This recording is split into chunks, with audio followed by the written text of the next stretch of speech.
So if we will go to BP Bookhead Monster Bug again, and if we will go to the mesh, on the right side in the details panel, you can see that we have tab for animation. And animation mode is set to use animation blueprint. But animation class is set to none because we don't have any animation blueprint yet. So let's go to the Bookhead Monster folder, right click, and create animation blueprint. It's right here.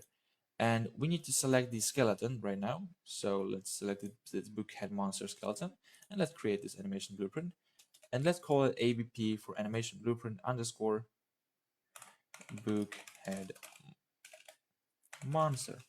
Just like that. And let's open it up. So animation blueprint is basically like a little bit more advanced blueprint.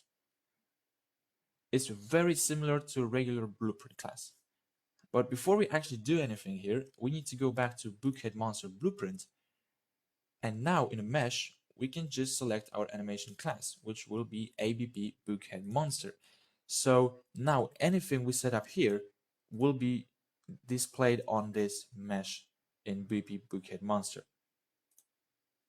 Okay, so what we can do in this animation blueprint is very interesting because we have the regular event graph, but we also have something called animation graph where we actually play the actual animations. So for example, if I will select this mutant run animation and move it here, connect this node to result and compile, you can see that this animation is displayed right here, and it will be also visible inside this blueprint. So we know everything is working correctly because this animation blueprint is actually changing the animations on this character. But we can't just plug this animation here because it will just display this run animation and it also stops in some weird pose. We don't need this. We can delete it.